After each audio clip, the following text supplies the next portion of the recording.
अस्सलामुअलैकुम। आज हमने सेकंड ईयर बायोलॉजी का न्यू टॉपिक स्टार्ट करना है, वो है टेम्परेट डेसिडोसियस स्ट्रेस। ये बहुत ही अहम लॉन्ग क्वेश्चन है, इसे तवज्जो से समझना है। अगर हम इसकी डेफिनेशन की बात करें, the temperate area where plants shed their leaves, कि ये वो मुतदल इलाके होते हैं जहाँ पे पौधों के पत्ते झड़ना स्टार्ट हो जाते हैं, यानी पत्ते गिरना शुरू हो जाते हैं, तो इसे कहते हैं टेम्परेट डेसिडोसियस स्ट्रेस। अगर हम इसके लोकेशन की बात करें तो ये डेसिडोसियस स्ट्रेस पाकिस्तान के अंदर भी पाए जाते हैं और इन आवर द वर्ल्ड पूरी दुनिया के अंदर भी पाए जाते हैं। तो पहले अगर हम लोकेशन इन पाकिस्तान की बात करें तो पाकिस्तान के अंदर ये जो नीलम वैली होती है, नीलम वादी के ऊपर ज़्यादातर ये जो फॉरेस्ट होते हैं, इनके जो पौधे होते हैं वो अपनी ग्रोथ करते हैं। इसके बाद अगर वर्ल्ड की बात करें पूरी दुनिया के अंदर, तो जितना इंडिया है, चाइना है, एशिया, यूरोप, जापान, अमेरिका, ये जितने भी मुल्क हैं, ममालिक हैं, इन तमाम ममालिक के अंदर भी डेसिडोसियस स्ट्रेस पाए जाते हैं। इसके अगर हम अडाप्टेशन की बात करें तो 3-4 पॉइंट हैं जिस बुनियाद पे ये अपनी अडाप्टेशन करते हैं।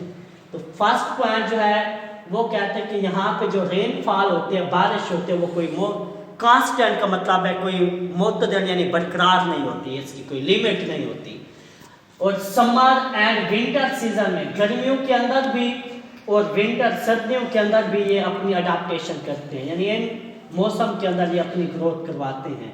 फॉरेस्ट के अंदर जितने भी प्लांट्स होते हैं, they shed their leaves during dry season, ये जब खुश्क माहौल होता है या खुश्क मौसम आता है गर्मियों का, तो उस वक्त इन पौधों के पत्ते जो होते हैं वो झड़ना शुरू हो जाते हैं। इसके अंदर जो वाटर लॉस होता है वो मिनिमाइज अमाउंट में होता है, यानी बहुत कम मिकदार के अंदर पानी क्या होता है, एवेपोरेट होता है, यानी बुखारात बनकर उठता है। और अगर हम इसके रेनफॉल की बात करें, क्योंकि ऊपर मैंने पहले ही बताया कि यहाँ पे रेनफॉल कोई कांस्टेंट नहीं होती, तो इसलिए यहाँ पे जो एनुअल सालाना एक साल में जो टेम्परेट डेसिडोसियस स्ट्रेस है, यहाँ पे जो बारिश होती है वो 750 से 1500 मिलीमीटर तक होते हैं, ये इसकी शरह होती है बारिश की। अगर हम इसके टेम्परेचर की बात करें तो ये जो डेसिडोसियस स्ट्रेस के जितने भी पौधे होते हैं, ये 4 डिग्री सेंटीग्रेड से लेकर 30 डिग्री सेंटीग्रेड तक इस टेम्परेचर के दौरान ये पौधे अपनी ग्रोथ कर सकते हैं, यानी ये एवरेज टेम्परेचर इतना ही होता है इस फॉरेस्ट का। इसके अंदर प्लांट्स की अगर हम बात करें, क्योंकि फॉरेस्ट है तो फॉरेस्ट के अंदर डिफरेंट प्लांट्स पाए जाते हैं, तो फर्स्ट प्लांट जो वो है टैक्सिस बकेटा। ये टैक्सिस बकेटा ये भी पौधे का नाम है जो डेसिडोसियस फॉरेस्ट के अंदर पाया जाता है। पैनास वैलीचियाना ये भी प्लांट्स का नाम है जो डेसिडोसियस फॉरेस्ट के अंदर पाया जाता है। और बारबेरिस लिसियम ये भी प्लांट्स का नाम है जो डेसिडोसियस फॉरेस्ट के अंदर पाया जाता है। तो ये थे प्लांट्स। अगर हम इसके एनिमल्स की बात करें तो माकेका मुलेटो ये एक एनिमल्स का नाम है जो डेसिडोसियस फॉरेस्ट के अंदर पाया जाता है। और फिलस बेंगेलियनिस ये भी एनिमल्स का नाम है, ये भी डेसिडोसियस फॉरेस्ट के अंदर पाया जाता है। अगर हम इसके माइक्रो ऑर्गेनिज्म की बात करें तो इन फॉरेस्ट के अंदर माइक्रो ऑर्गेनिज्म भी पाए जाते हैं, जैसे कि वायरस हो गया, बैक्टीरिया हो गया, फंजाई हो गई, तो ये भी इन फॉरेस्ट के अंदर पाए जाते हैं, क्योंकि viruses and bacteria are present everywhere. इसके अगर हम सेल कंडीशन की बात करें तो इनकी सेल जो होती है ग्रे इन कलर होती है। अगर ह्यूमन इम्पैक्ट की बात करें तो ये जितनी भी ह्यूमन एक्टिविटीज हैं, इन ह्यूमन एक्टिविटीज की मदद से इन फॉरेस्ट के अंदर जितने भी प्रेडेटर पाए जाते हैं अब वो खत्म होते जा रहे हैं इंसानी असरात की वजह से। यानी इसके बाद दूसरा आपका टॉपिक है वो है coniferous alpine and boreal forest. ये भी इम्पोर्टेंट लॉन्ग क्वेश्चन है, बोर्ड के हवाले से तवज्जो से समझना है। इसकी अगर हम लोकेशन की बात करें तो ये पाकिस्तान के अंदर ज़्यादातर पाए जाते हैं। पाकिस्तान के किन इलाकों के अंदर ज़्यादातर कागान हो गया, ढीर हो गया, चिलाज और स्वात वैली ये वादी जो है, इन इलाकों के अंदर पाकिस्तान के अंदर ये कोनीफेरस फॉरेस्ट पाए जाते हैं। ये फिर ऑल ओवर द वर्ल्ड पूरी दुनिया के अंदर भी पाए जाते हैं, जैसे नॉर्थ अमेरिका हो गया, कनाडा हो गया, तो इन ममालिक के अंदर भी ये coniferous alpine and boreal forest पाए जाते हैं। और इसके बाद जो नॉर्थर्न कोनीफेरस फॉरेस्ट होते हैं इसको हम तैगा का नाम देते हैं। Northern coniferous forest are called taiga. तो ये इंपॉर्टेंट शॉर्ट क्वेश्चन है, ये बोर्ड में आ सकता है, ध्यान में रखना है।